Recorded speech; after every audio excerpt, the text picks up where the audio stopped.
Magandang araw! April Marcas po, ang inyong pretty ate sa Edtech Unit. Alam ba ninyo na may webinar o online training session ng Edtech Unit tuwing Sabado?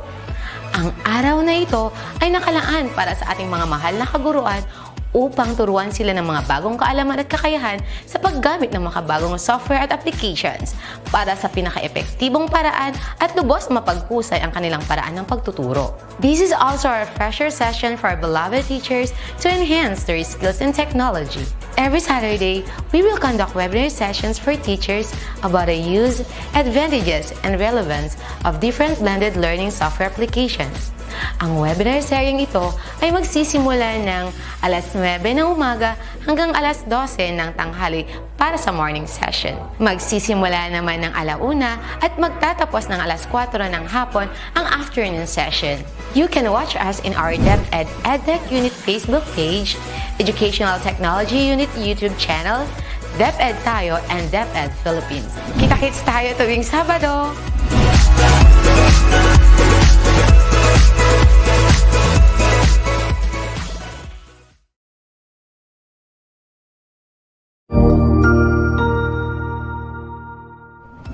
Magandang araw! Sir Wilbur po, at your service.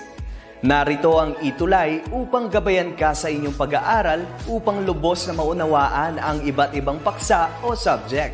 Ang ETUlay ay isang free online tutorial class na pinangungunahan ng DepEd Educational Technology Unit sa pamumuno ni Undersecretary Elaine Del P. Pascua. Ang programang ito ay hindi lamang para sa mga bata, kundi ito rin ay magsisilbing gabay sa mga magulang at mga guro kung paano nila ituturo o gagabayan sa bawat asignatura ang kanilang mga anak o mga estudyante.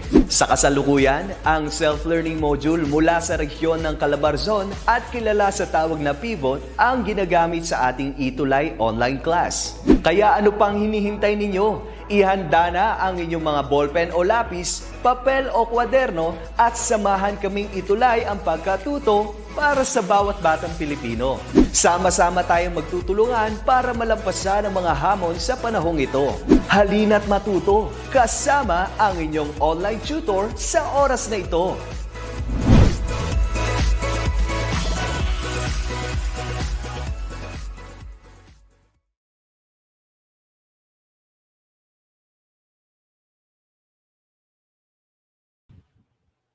Ayan, good afternoon po sa ating lahat. And I just want to say hi to those who are already here on our live stream ngayon. Sa mga nakakarinig po sa akin at nakikita ako ngayon, comment 1 po sa ating comment box so that I can recognize kung naririnig po ba ako at malino yung audio ko.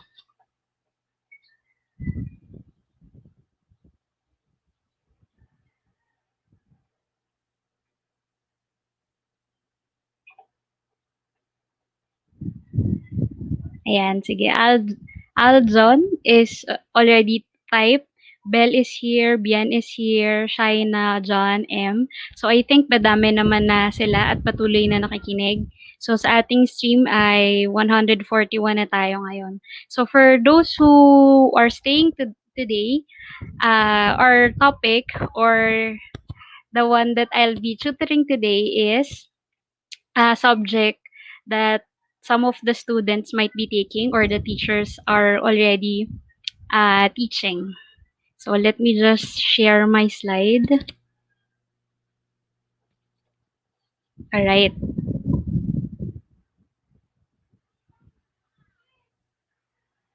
Ayan. So our lesson for today, I'll be covering or tutoring on the subject under the HUMS or Humanities and the Social Sciences Senior High School, Introduction to World Religions and Belief System. So I am teacher or tutor Anna. I'll be tackling about the Week 1's topic under third quarter, which is understanding the nature of religion.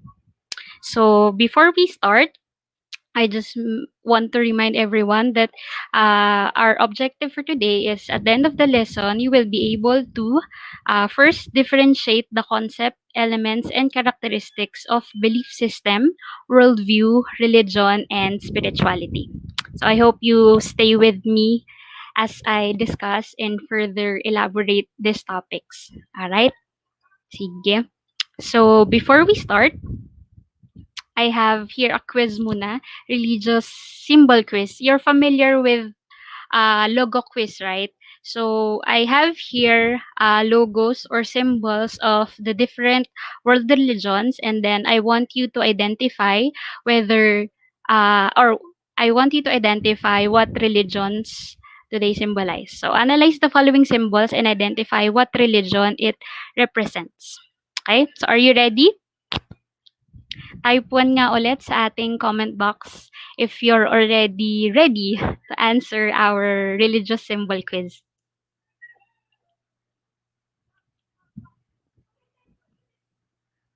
Type 1, let me see. Ayan, may mga nagta-type 1 na. Alright, sige, I think we're ready. So let's have these symbols. So under each symbol, may number yan. Tapos on the comment box, you can just type what symbol does it, or what religion does the symbol represent. Okay, so we have 1 to 8 pictures here or symbols. Each picture have its number down para explain or para masabi ninyo kung ano yung symbol yun. Okay, so for number 1, anong symbol ito? First picture. Sige, let's try. Sa ating first symbol, religious symbol. Meron ba? Number 1, ano kaya ito? What is this?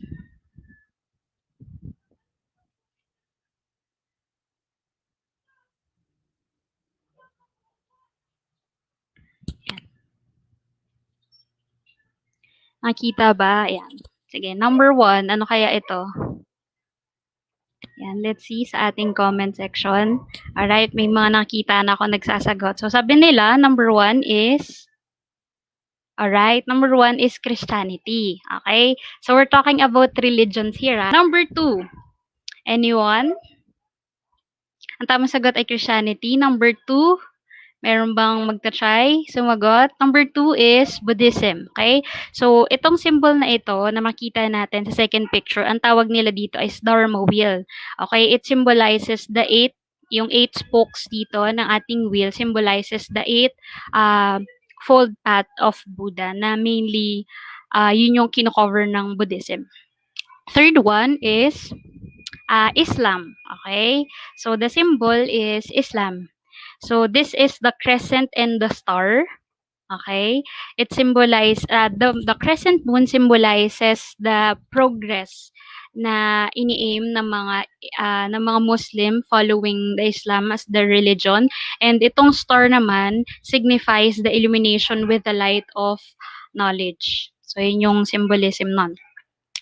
Yes, may mga nakatamang sagot. Number 3 is Islam. Tama yun. Number 4, we have Shintoism. Okay? Yan, si Alexandra ay nakatama for Shintoism. So, ang symbol naman na ito, ang tawag natin sa symbol na ito is the Torii Gate. Okay? So, it is the entrance to the Shinto shrines. Yan, sa Japan mainly, ito yung religion nila. So, this is the boundary. Before you enter the shrine, ito yung boundary na makikita ninyo because once you enter the shrine, it's considered as pure. So, you have to remain pure as well before you enter the shrine. Okay?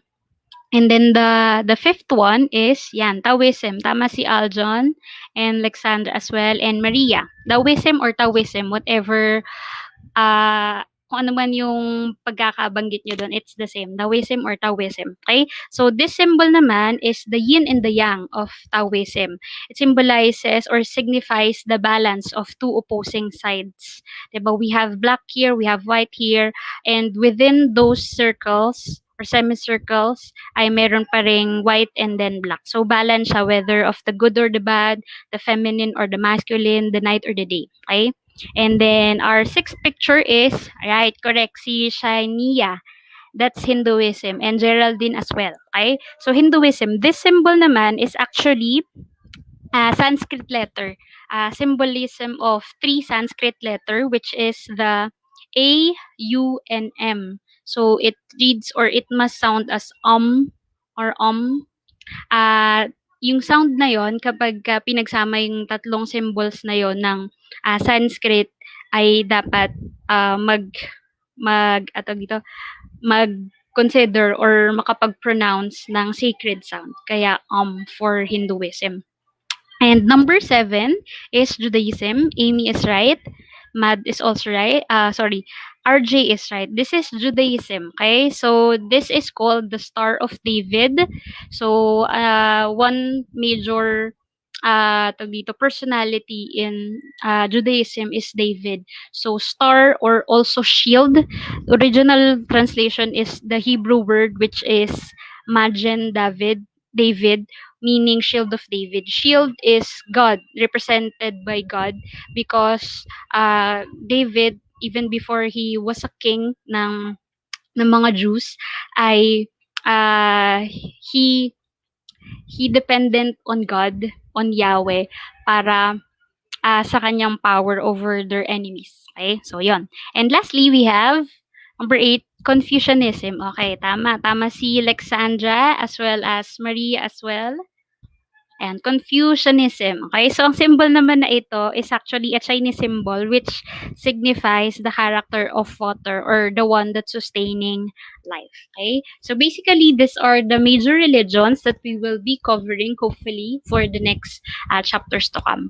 But before we proceed on and elaborate more on the specific world religions, let's define what religion is first. Okay.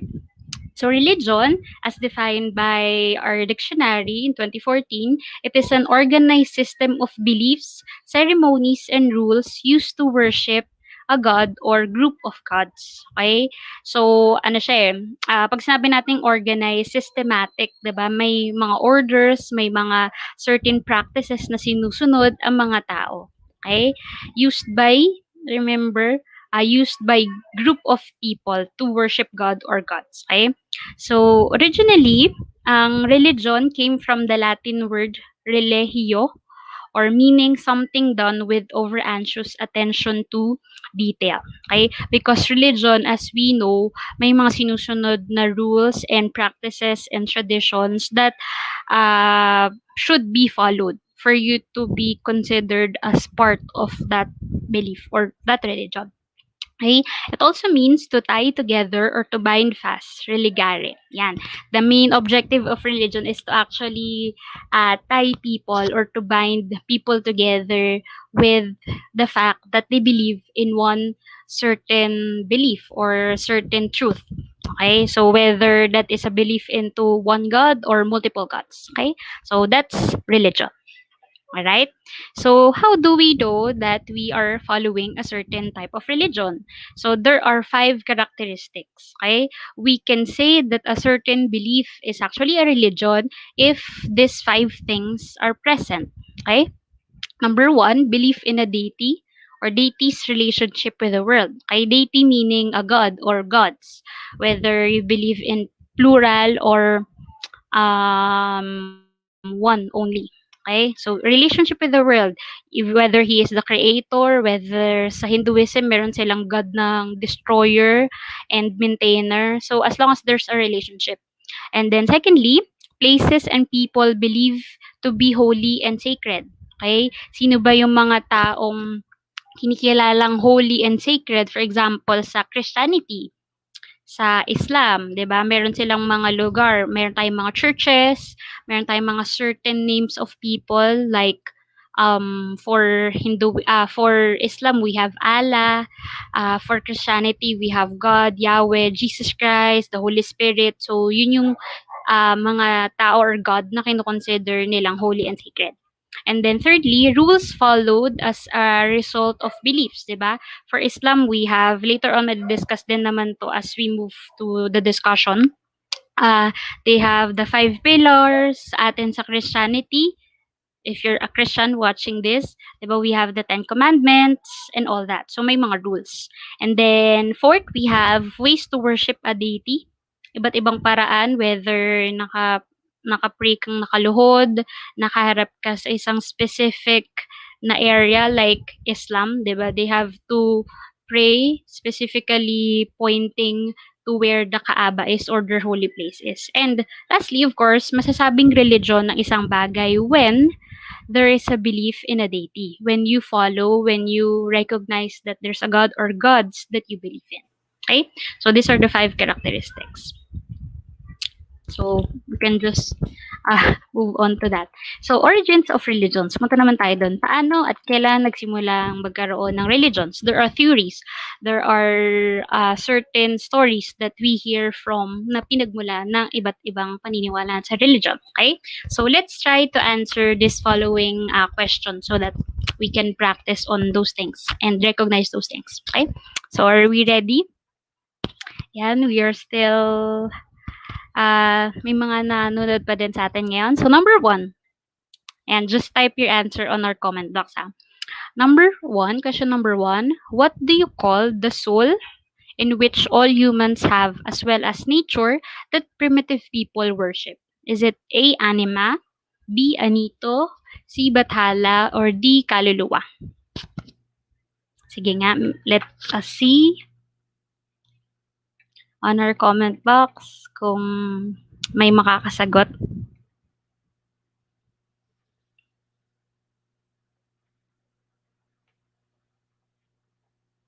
Yan. We still have Joanna here watching. Alexandra is watching. RG is also here watching from Cebu City. Ayan. So the correct answer is letter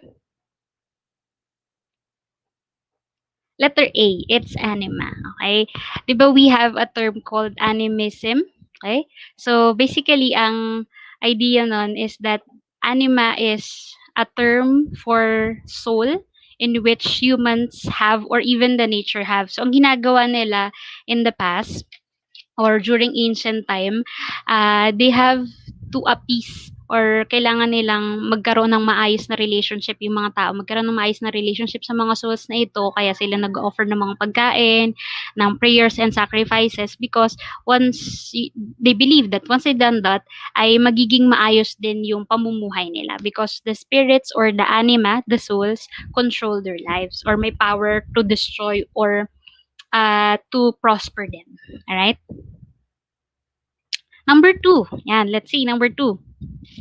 Who is a German philosopher that claims that religion was created to control the poor and innocent?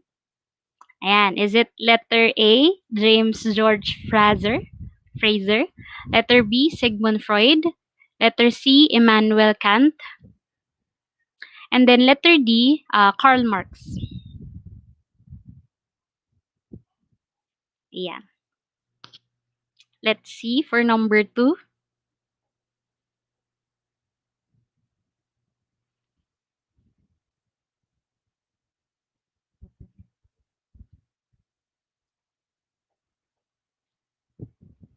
Sabi ni Aljon, it's letter B. Let's see kung tama din ba yung sagot ng iba. Kung may magta-try.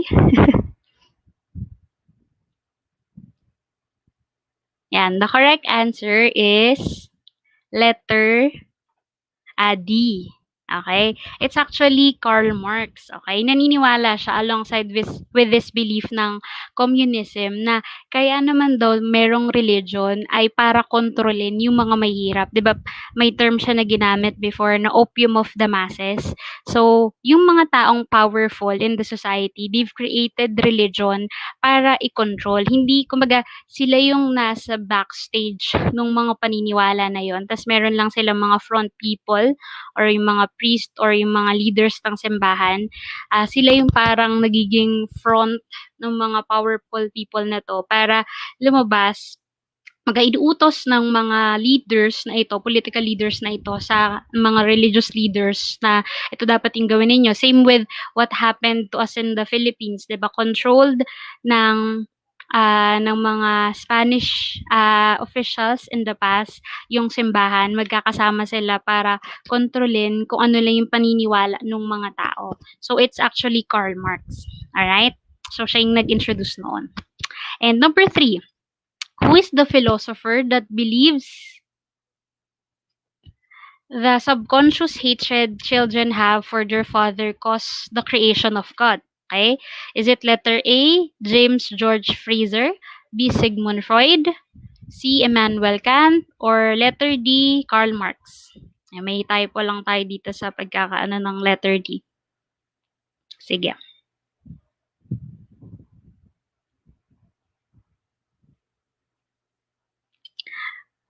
Who is this? What do you think? Number 3. Question number 3.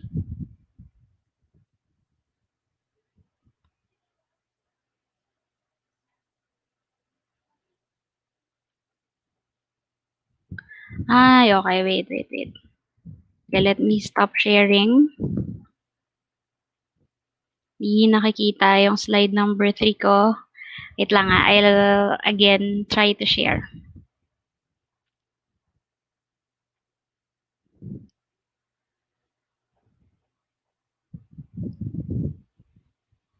Nakita na yung sagot. But anyway, for question number 3, the correct answer for this is letter B. It's Sigmund Freud.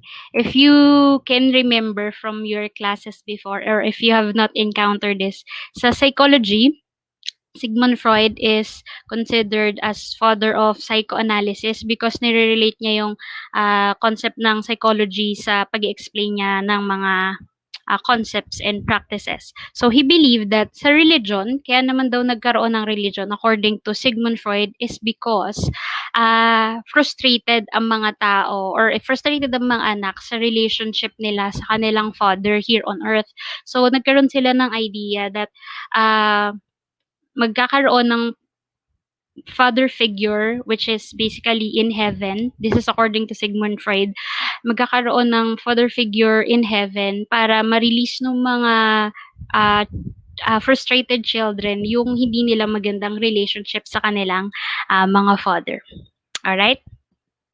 Sige. And for number 4, according to nature worship theory, where did humans...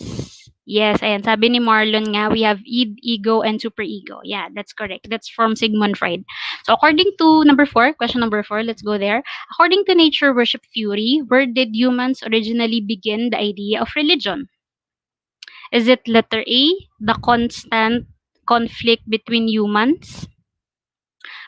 B, the non-stop singing of mothers to their babies.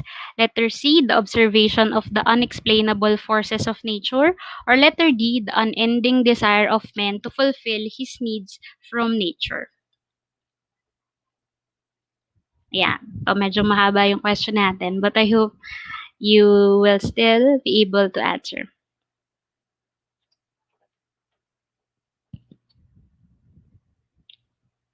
Ayan. So sabi ni Paul, it's letter B. Nico Paul. Sabi ni Nico Paul. Okay? The correct answer is actually letter C. Okay? Nagkaroon ng nature worship the idea of the concept the idea of nature worship theory is that dahil may mga bagay na hindi ma-explain ang mga ancient people, ancient societies, hindi nila kayang explain yon, kaya bumuo sila ng idea ng religion. Lahat ng mga bagay na hindi nila kayang ma-explain, in-associate nila sa religion. Kaya sila sumasamba sa mga gods, or ina-assume nila na may gods sa trees. Kasi nga dahil hindi nila ma-explain marahil yung sobra-sobrang pag-ulan. Diba? Kasi on their time naman, hindi pa na-explain yung mga concepts na yun. Bakit bumabaha sa mga ilog, diba? So, they cannot explain that scientifically or based on their rational mind. That's why they've created the concept of religion. Okay? Na may mga certain gods or maybe spirits or force outside their control na nagiging dahilan para magkaroon ng mga ulan or ng bagyo or anything that they cannot practically explain. Okay? So that's number 4. And last, for question number 5, according to Wilhelm Smits, who were the first group of people that began monotheistic form of God worship? Okay? So is it letter A, the Africans, B, the Americans, C, Asians, D, Europeans? Okay? Sino kaya ito?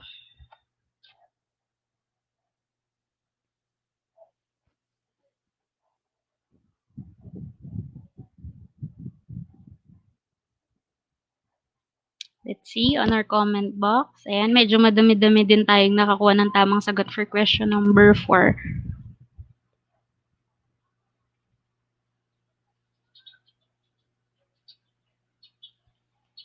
Yan. The correct answer for number 5 is actually letter A, the Africans. This is according to Wilhelm Smith. According to his theory, the Africans and or even the Australians, yun yung ano niya, yun yung ginamit niyang term dun sa kanyang theory na nagkaroon ng first monotheistic form of religion sa mga Africans and Austronesians. Bakit?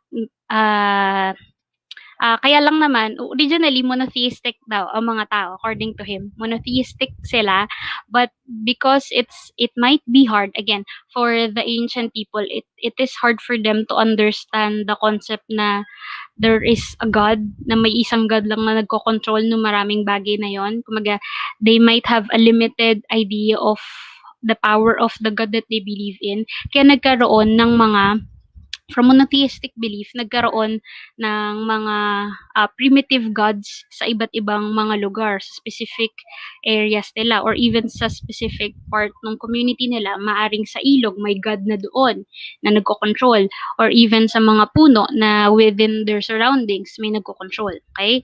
So, before all of that happened, the polytheism religion that happened, si Wilhelm Smith ang nagsabi na ang unang monotheistic form of religion was introduced to the was introduced by the Africans and even the Australians.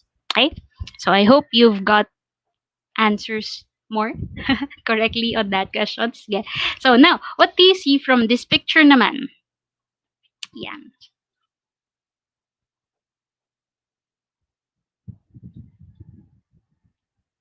What can you see or what do you see from this picture?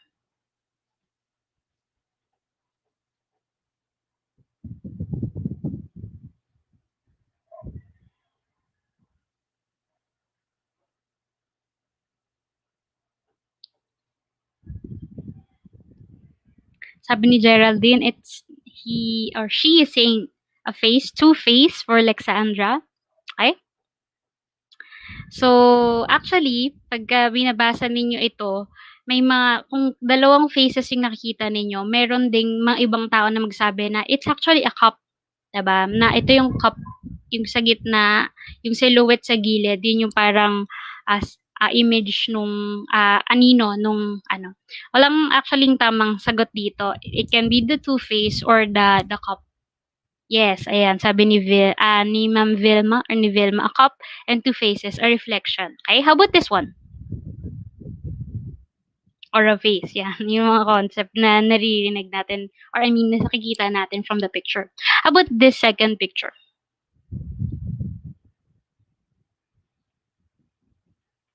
Yes, it's actually a cup for the others. The second one is actually a perspective picture. What do you see from this one? Nagfa-flash na ba?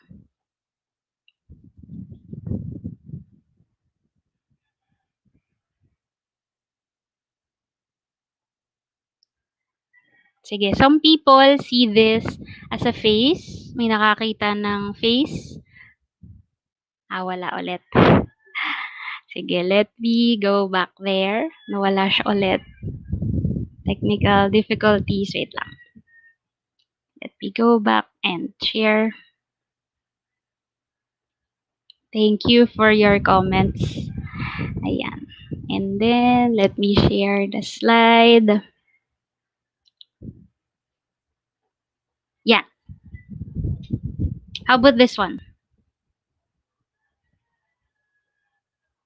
How about this one? What can you see from our picture or from our art here?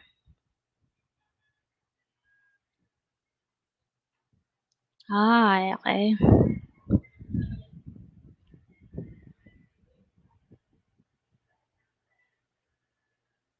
Wala pa din. Sige.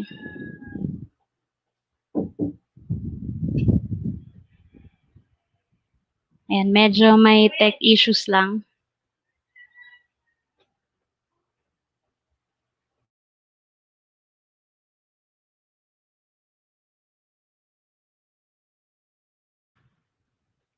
Ayan. Let me share again my slide. Yan, ano po kung nakikita na siya.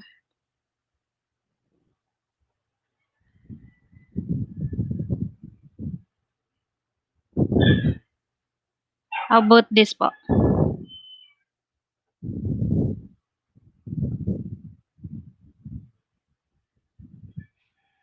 Yan, ganito po talaga nagkaka-tech issues.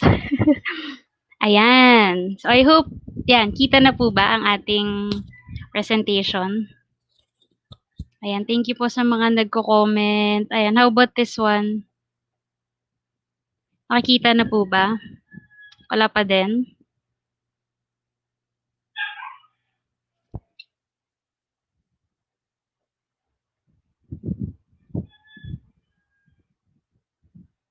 Wala pa din. Alright, sige, sorry. Let me again try. Try ulit natin. Hello po. Hello sa mga students. Wait lang. Let me again try sharing my presentation. So I hope gumana na siya.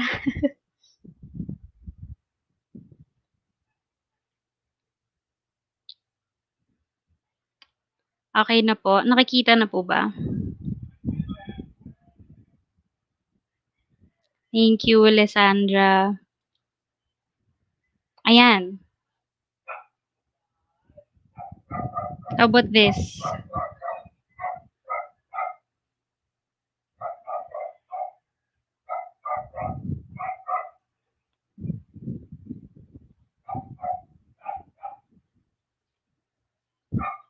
Wala pa din. Sorry ha.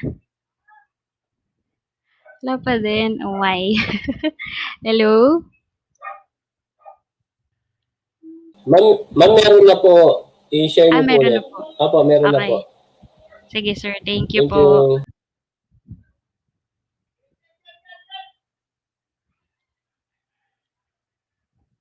Ayan. Thank you, sir. Sige, let's try this one po. Ayan. So, yung picture na from my screen, and hopefully nakikita nyo din po yung sa screen ko. This is actually a picture, parang katulad nung kanina na may image ng cup or ng silhouette ng dalawang faces. So, this time naman po, kung nakikita nyo yung slide, Hi ma'am, wala pa po. wala pa sir. Okay, sige po. Papapashare po Ulit. ulit. Sige po. Yan. Thank you po for those who are staying with us today kahit na may mga tech issues tayo. Laban lang. Ayan.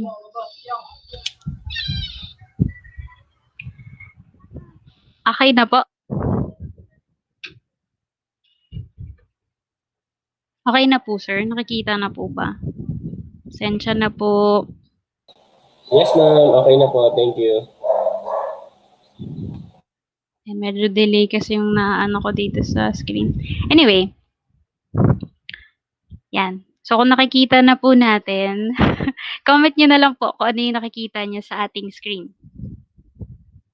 This is a picture. Again.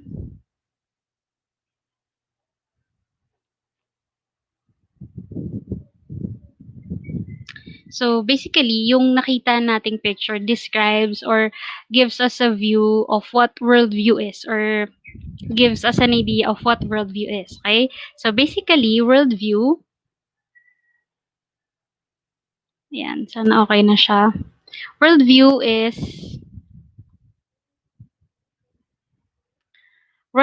the understanding of the world, especially regarding issues such as politics, philosophy, and religion. Okay na po ma'am, go lang po. Ayan. Yan. Thank you po, sir. Yan. Loading. Mahirap talaga pag live. Sige. So, worldview is an understanding of the world, especially regarding issues such as politics, philosophy, and religion. Okay? So, this is according to the definition of Collins Dictionary by nung 2020. This lang. Bago lang to. So worldview, ano ba yung idea natin ng worldview? It can also be defined as the collection of beliefs about life and the universe being held by people. Okay? So worldview can actually be a belief on religion, on politics, on anything the world can cover. Kung ano man yung naisip ninyong i-discuss, then yung pagkakaiba-iba natin ng view na yon or paniniwala na yun is what we call worldview.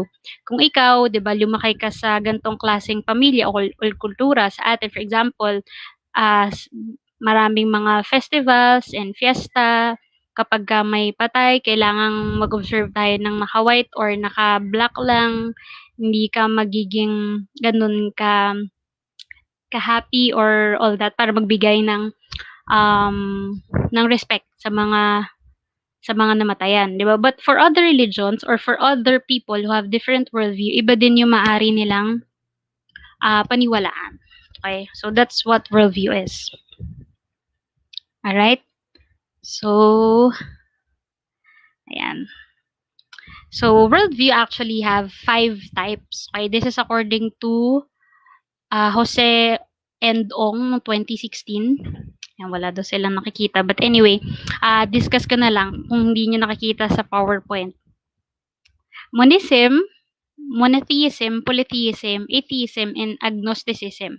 So those are the 5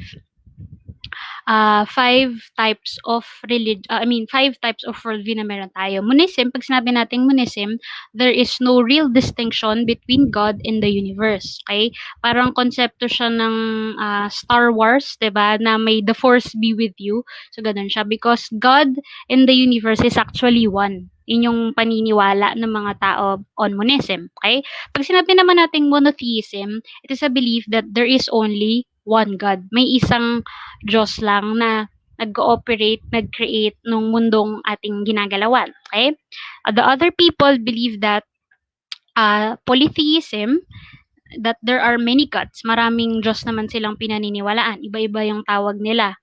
Sa Hinduism, ito yung practice nila. Meron silang God the Destroyer, God the Creator, and all that. Okay? And then we have atheism. Some people actually believe this, that they deny the existence of a God. Okay? Walang Diyos for them. Okay? So that's a worldview that maybe some people of here actually believe. Okay? Then, next, we have agnosticism, which ito medyo siguro maraming tao makaka-relate. The claim that God cannot be known. Okay? May mga tao naman na naniniwala silang maaring may Diyos. Ito yung mga taong medyo nagko-question sa truths and ideas about life. Pero yun nga lang, hindi natin talaga siya totally makikilala. He cannot or she cannot be known. So that's for agnosticism, for the agnostics. Okay? So, next one. Wait lang, let me stop sharing para makita ko kung ano. Sige. Let me share again para makita natin kung okay ba yung PowerPoint ko. So, medyo malapit naman na po tayo. So, I hope kita na siya. Meron akong dalawang picture dito, if you can see it on my presentation. An idea of religion, or religious people or spiritual people, okay? So, kasi may mga taong nako-confuse sa dalawang bagay na yun. Once we say spirituality, this is the quality of being concerned with the human spirit or soul, okay? May mga tao na hindi sila basically naniniwala sa religion, but maybe they can assume themselves as someone who are spiritual because they focus on or they concerned their life with developing their inner self. Not just yung physical features lang nila, but also yung spirit or soul nila. Okay? So, ano yung mga characters or elements na masasabi natin yung mga taong ito ay spiritual or there are people who are actually spiritual. Okay? There are 4 elements of spirituality. Okay? The first one, medyo nalilate lang lumalabas sa screen, but I hope makita niyo yung part na ito. So, sa 4th there are 4 elements of spirituality. First is the holistic, a full integrated view of life. Yung mga taong hindi lang physically nila pinapalakas yung sarili nila, but also mentally, spiritually. Kaya sila mga nagjo-journal, kumakanta, nagko-compose, yan. Tapos next one, if you have quest for meaning or lagi kang nagtatanong, ano nga ba ang buhay, bakit nga ba ako nandito sa mundong ito, maybe you can consider yourself as someone who's spiritual because you are parang engaging on questions about your purpose in life, okay? Also, a quest for the sacred or beliefs in a God. So, ito yung tanong natin kanina. You can actually be religious at the same time spiritual because part of the spirituality is yung quest mo or paghahanap mo sa God or sa sacred. Okay? And then lastly, suggest self-reflective existence. Ito yung mga taong laging palaisip, nakatulala, feeling yung nakatulala lang, pero marami na palang iniisip sa kanilang mga sarili. Okay? So these are the 4 elements of spirituality. Maybe we will not be focusing on this one kasi medyo late na tayo. Okay? So nagkaroon tayo ng issue sa aking PowerPoint, but I hope may natutunan kayo kasi medyo nagka-tech issues ako kaya hindi na flash. Ayan, medyo late na lumalabas sa aking, or I mean sa PowerPoint, sa live natin yung PowerPoint ko. Okay? So, before I end, maybe I can just read some of your comments. Ayan. So, still watching pa din po tayo. Ayan, watching from Sorsogon. Wow, hello po, ma'am. And, ayan, thank you din. Ayan, sabi ni Lorna Breboneria. Good afternoon. Eliza, sabi ni Eliza, spirituality, the quality of being human spirit or physically. It's actually, katulad nung definition natin kanina, once we say spirituality, it talks more on the soul or yung inner aspect as a human, not just entirely yung physical features. Diba? Mga iniisip natin or purposes in life, yun yung more tinatakal ng spirituality. Yan. Thank you, Eliza. Meron pa ba tayong questions or clarifications? Ayan. Thank you then for links.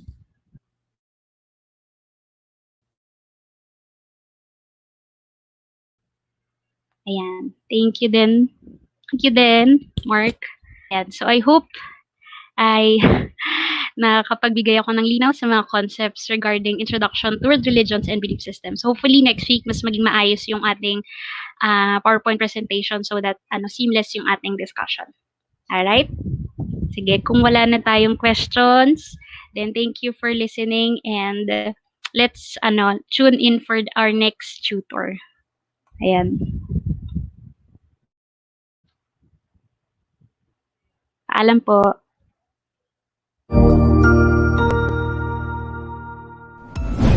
Sigurado ako na marami ka na namang natutuhan sa ating ETUlay tutorial session ngayong araw. Tandaan, ito ay hindi lamang para sa ating mga mag-aaral, kundi pati rin sa ating mga minamahal na guro at mga magulang na kaagapay natin para maituloy ang pagkatuto sa kabila ng nararanasang pandemya.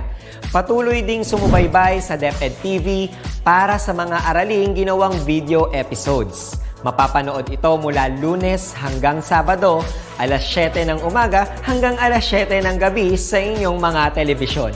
Abangan bukas mula 1:00 ng tanghali ang iba pang aralin sa ating ETUlay free online tutorial session sa mathematics. I-like and subscribe at manatiling nakasubaybay sa ating ETUlay tutorial session sa DepEd Edtech Unit FB page at Educational Technology Unit channel sa YouTube at sa DepEd Tayo at DepEd Philippines social media accounts.